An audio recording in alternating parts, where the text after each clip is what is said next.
예, 오늘 이 자리는 저기 비치 아트 뮤지엄이 앞으로 두 가지 중요한 이제 행사를 하게 되는데요. 그 행사에 관해서 이제 간략하게 설명을 드리고 두 번째는 지금 저희들이 전시에 조금 이제 좀 특이한 컨셉에 대해서 조금 자세히 설명을 드릴 필요가 있어서 이렇게 기자님들 모시고 오늘 그 행사를 진행하게 됐습니다. 그래서 오늘 그 저희들이 설명드리는 것을 이렇게 좀 보도도 좀 잘 되게 그렇게 했으면 좋겠고요.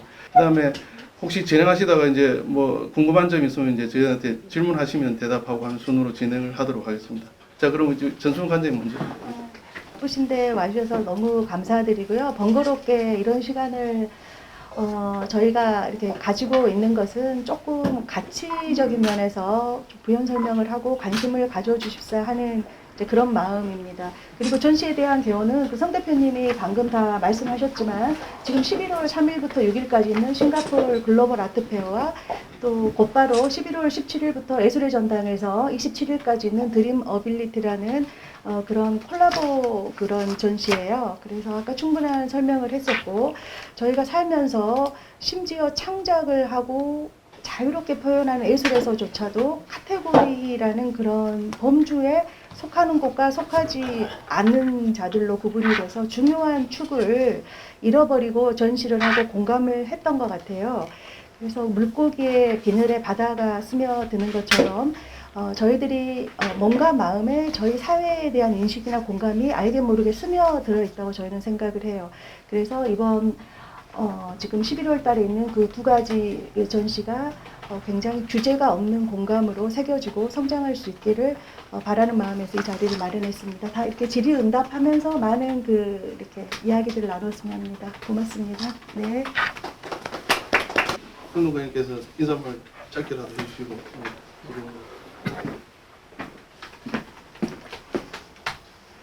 안녕하십니까. 저는 미술평론가 김종근이고요. 이 싱가포르 아트페어, 글로벌 아트페어의 총 감독이기도 합니다.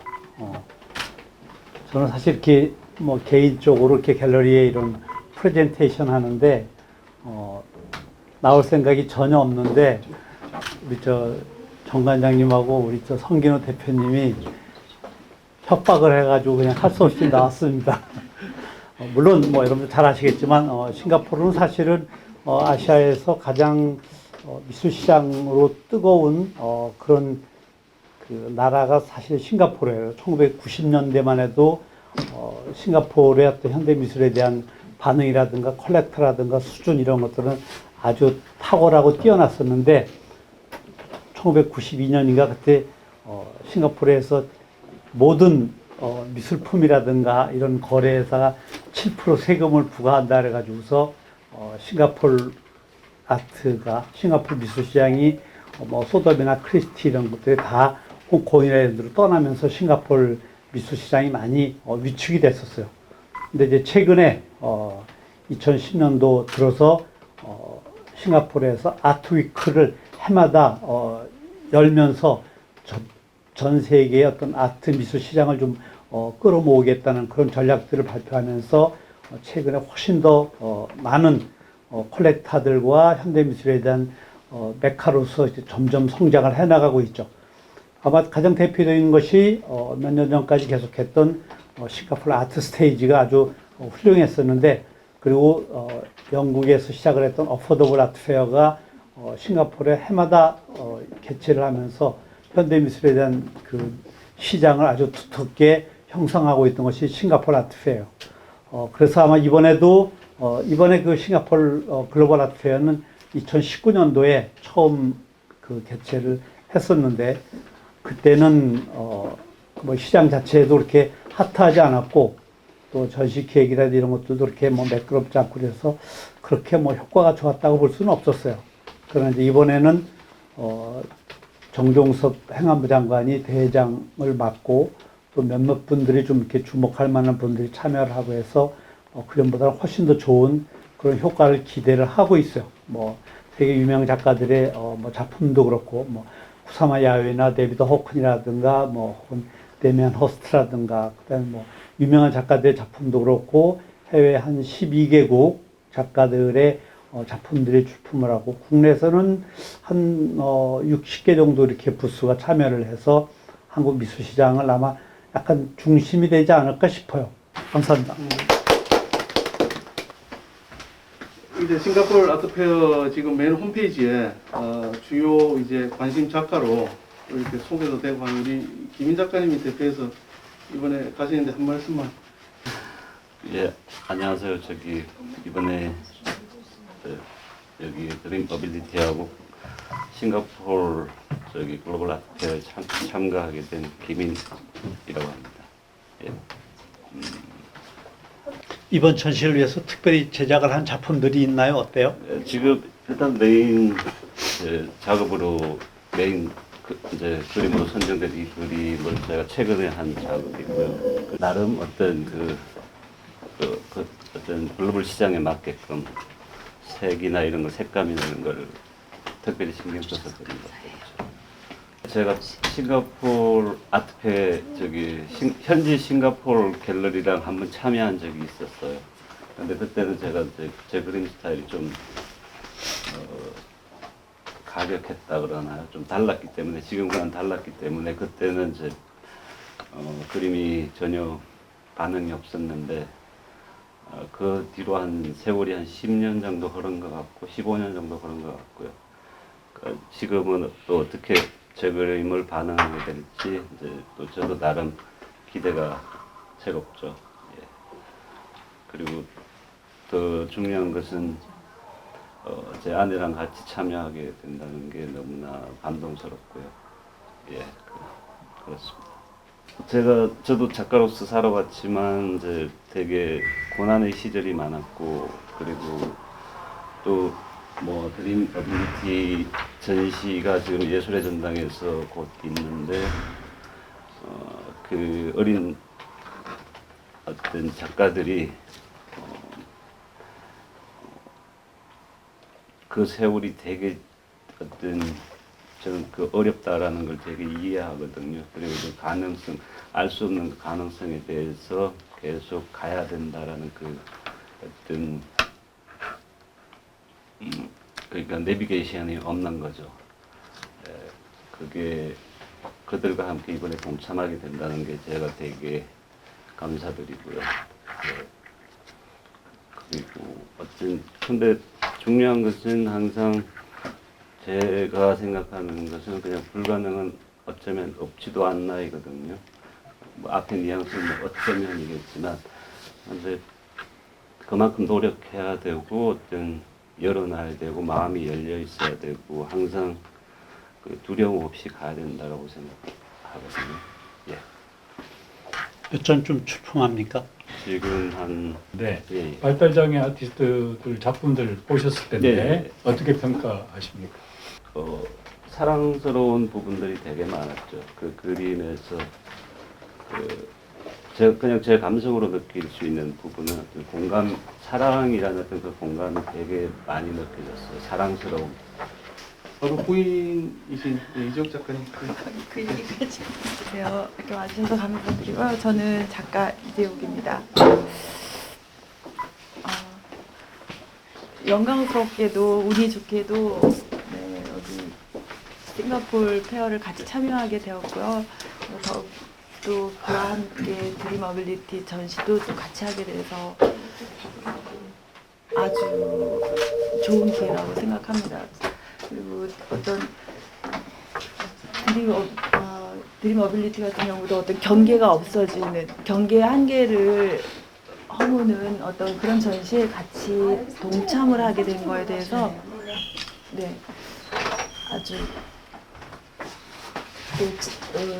개인적으로 제 작품이 확장될 수 있는 계기로 삼을 수 있는 여러 가지를 포함하고 있어서 네, 좋습니다. 그 두 분 작품하고 또 두 분이 우리 이 작가 작품에 대한 평가하고 서로 어떤 식으로 평가를 하고 있는지요? 저는 당연히 제 작품이 더 좋고요. 김 작가님도 김인 작가 작품에 대해서 본인 자긍심이나 왜냐면 작품이라는 게 굉장히 개인적인 일이기 때문에 어떤 자기 안에서 나온 자기 안의 스토리가 표출되는 거라 어쩌면 공감할 수 없는 부분이 있을 수 있어요. 아주 개인으로 돌아가기 때문에 아주 자기 자신으로 깊게 들어가다 보면 끝에는 막 만날 것 같지만 못 만나는 이 순간도 있는 것 같아요. 그래서 어쩌면 각자의 작품에 대해서는 네, 각자가 얘기하는 부분이 더 많아야 될 거라고 생각이 들고요. 서로 평가도 하고 조언도 네. 서로 해 주시는 편인가요? 어떤 식으로 그럼요. 서로 조언? 제가 주로 평가를 많이 받고 비평을 한번 평가도 많이 받고 도움도 많이 받고 조언도 많이 받는 편이죠. 제가 후배로 만났잖아요. 그러다 보니까 네 감사합니다. 그럼 이제 다음 이제 마지막 오늘 작가님들은 많이 가시는데요. 마지막으로 저기 정정식 작가님 오셔서 잠깐 저는 우연히 이제 전 관장님을 만나고 저 혼란한 삶 속에 하루하루를 지워가다가 전 관장님을 만났어요. 그래서 그림 그리게 된 계기가 열심히 하게 된 계기가 주어져서 감사하게 생각합니다. 그리고 글로벌 아트 페어 여기에 작품이 아마 제가 3점, 4점, 5점 나갑니까? 그건 난 모르겠어요. 저는 작품만 제작하고 나머지는 또 다른 분들의 몫이기 때문에 저는 뭐 그쪽에는 신경을 겁니다. 그 다음에 이제 한 번은 드림 어빌리티라고 말씀을 하시더라고요. 그게 아마 제가 들었던 게 한 3주 전? 그래서 그건 너무 좋은 거다. 이 전시를 위해서 내가 작품을 생각한 게 있어서 그리겠다 해서 밤을 새서 그린 게 저 작품과 이 작품입니다. 이제 사람은 이제 항상 꿈과 상상이 실제 체험보다 양이 더 많을 거예요. 근데 사람은 그걸 자각을 못 합니다. 근데 체험이라는 게 하루하루 살아간다는 것은 몸으로 때우면서 살아가기 때문에 그는 기억에 각인이 금방 되는데 꿈과 상상은 눈만 감으면 언제든지 할 수 있지 않습니까? 그 상상을 하면은 내 몸과 상관없이 어디든 갈 수가 있고 무엇이든 이룰 수가 있어요. 상상은. 그래서 저는 꿈과 상상을 옛날부터 너무 좋아해서 사람들이 황당하다고 그러죠. 이걸 쭉 보면 이제 수박이 있고 포도가 우리는 늘 일상이잖아요. 1년생입니다. 1년생. 요것들이 모든 게 1년에 한 번씩 열립니다.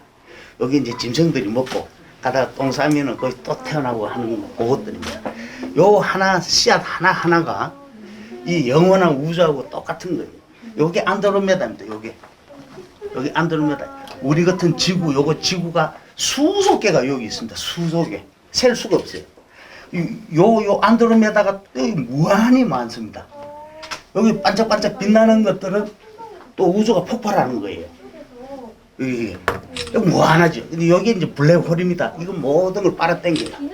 엄청난 수조 배의 이 중력으로 빨아당겨가지고 극소 세계 요리 나옵니다. 우리 신발 밑에 있는 원자 세계를 이렇게. 근데 이런 상상을 해보자. 감사합니다. 그리고 이제 저희들이 올해 1월에 이제 아셉 발달장애 아티스트전만 한 게 있는데 거기 이제 참여했던 작가 중에 어머님이 오셨어요. 근데 권한솔 작가라고요. 되게 그러니까 일반 대회에서도 이제 수상을 할 만큼 작품선도 있고요. 그래서 오늘 여기 또 아트리움의 또 대표이기도 해서 잠깐 모시고 발달장애 아티스트 중에 한 분을 일단 설명도 잠깐 들어보시죠. 오늘 이제 이렇게 여러분을 만나 뵙게 돼서 굉장히 감사드리고요. 이 전시를 이렇게 기라성 같은 작가님들과 우리 작가들이 함께 자리를 만들어 주신 우리 빛의 뮤지엄에 대단히 감사를 드려요. 왜냐하면 이 관심이라는 게 이들이 사회적으로 사회 안에 들어와야지 되는데 그 사회 안에 들어올 수 있는 영역이 사실은 굉장히 없죠. 그런데 없는데 정말 제 개인적으로는 저희 이제 이 친구가 저희 아들인데 정말 이렇게 생존형 언어밖에 못해요. 정말. 근데 이 친구를 데리고 어떻게 살아야 될지를 이제 고민을 하다가 언어 소통이 안 되니 뭐 어디 어디 보내서 노동을 할 수도 없고 그런데 이제 그림을 그리는 거예요. 근데 이 그림을 그리는데 너무 이 많은 그림을 그리지만 이 그림이 사회 속으로 들어올 수는 없었어요. 그런데 할 수 있는 게 이것밖에 없으니 이렇게 노력을 하다가 보니 이렇게 좋은 날이 와서 저희가 또 예술의 전당에서 어떻게 전시를 하겠습니까? 근데 비치 뮤지엄의 전수미 관장님을 만나서 세 번째 이렇게 빛나는 자리를 갖게 되었어요. 그래서 일단은 이 상업 미술로 저희를 끌어주시고 이렇게 사회와 소통하게 해주신 일단 저는 이 빛의 뮤지엄에 감사를 안 할 수가 없습니다. 사실 누가 쳐다봐 주지 않을 수 있죠. 왜냐면 일반 작가님들의 그림도 굉장히 멋지고 훌륭한 그림 많은데 끄적임과 같은 어떨 때는 뭐 아루부루라고는 하지만 이들의 작품을 정말 사회 안으로 끌어주시고 상업 예술로 끌어주신 우리 이제 빛에 너무 감사드리고요. 그 우리 자제나 아니면 우리 발달장애 아티스트들 이런 전시를 하고 또 이제 많은 사회적인 어떤 관심과 주목을 받게 되고 한 거에 대해서 우리 자제나 발달장애 아티스트들은 어떻게 생각을 하고 있는지 또 작가들이 예. 이게 작가들이 1인 1학급이에요. 다 달라요. 그래서 어떤 경계성에 있는 친구들은 너무나 이렇게 늘 외면당하고 학교 다닐 때 왕따를 당했겠죠. 그러다가 이런 거 내가 이렇게 멋진 사람이 되다니라고 자긍심을 가지는 많은 작가님들도 있고 내가 여기서 전시를 했는지 뭐 있는지 모르는 작가님들도 있고 그런데 한 작가의 가정 뒤에 베이스는 정말 많은 친인척이 있잖아요. 이웃들도 있고 그들이 너무 기뻐해 주는 거죠. 그러니까 뭐 어떤 분은 가문의 영광이라고 하기도 하고 또 이웃의 아줌마 아저씨들도 너무 기뻐하시고 그래서 이렇게 연대적인 효과가 나비 효과가 굉장히 크죠. 저희가 이걸 하기 전에 이제 작가들에게 완전히 공모를 참 많이 했어요. 많은 작가들에게 기회를 주려고. 근데 전화가 오면은 너무 감동스러워하는 거예요. 너무 감동스러워하시고 기뻐하시고 삶에 있어서 그렇게 뭐가 그렇게 기쁘겠어요. 이 전시한다는 게. 그런데 온 가족이 삶의 희생, 그동안의 희생이나 이런 것들을 보상받는 그런 감동을 가지시더라고요. 감사합니다. 예. 그리고 이제 제가 짧게 좀 부연 설명을 드리면 비치 아트 뮤지엄은 사실 작년에 그 피카소 전시를 특별전을 해서 상업적으로 굉장히 성공을 거뒀습니다. 그래서 관람객도 뭐 최근래에 들어서 제일 많이 왔었고, 그래서 사실은 비치 아트가 이제 상업 갤러리이긴 해요. 그래서 그렇지만 또 한편으로 그 발달장애 아티스트전을 예술의 전당에서 아마 국내 최초로 했을 거예요. 그래서 그 상업 전시 갤러리 못지않게 사회적 약자나 무관심한 소외성에 대한 어떤 그 예술 지원도 같이 하고 있습니다. 그래서 일반적으로 좀 너무 상업 갤러리를 하는데 왜 이렇게 자꾸 발달장애 아티스트 관심을 가지냐 이렇게 이제 질문을 하시는 분도 계신데, 사실 그림이라는 거는 뭐 그림을 그리는 행위는 똑같은 것 같아요. 아까 정정희 교수님 말씀하셨지만 어떤 사람이 그림을 그리고 거기에 대해서 꿈을 꾸고 하는 것은 뭐 일반적인 작가나 장애 작가나 비장애 작가나 똑같이 어떤 그런 그림을 그리는 행위는 똑같은 것 같아요. 그래서 장애와 비장애 어떤 그런 경계를 이제 깨는 게 저희들 비치 아트 뮤지엄이 가지고 있는 비전이고, 그래서 이번에 저희들이 예산을 좀 많이 들였어요. 그래서 그 그림도 이렇게 많이 가져가고 해외에서 어떤 반응을 보일지, 그리고 우리 그림이 충분히 해외에서도 인정받을 수 있구나라는 걸 이제 좀 자신감 있게 확인도 시켜드리고 싶고, 특히 김 작가님 같은 경우는 해외에서도 문의가 많이 옵니다. 그래서 그런 면을 좀 많이 강조하고 싶고, 이재욱 작가님도 이제 마찬가지고 지금 이제 이번에 이제 선정한 이유는 오늘 빠진 분도 계신데 석철주 작가님은 한국화의 아주 대가이십니다. 대가이신데 이제 한국화지만 조금 이제 서양적인 요소 많이 이제 기법 도입하신 분인데 그래서 오늘 오시진 못했지만 이제 그렇게 해서 동양화도 있고 서양화도 있고 이렇게 여러 가지 좀 구색도 갖추고 선정한 데는 좀 어려움이 있었지만 어쨌든 이번에 가서 한번 열심히 그림도 팔아보고 세계인들이 우리 그림을 어떻게 생각하는지도 한번 보고 그런 기회를 마련하도록 합니다. 그래서 좀 잘 부탁드리겠습니다.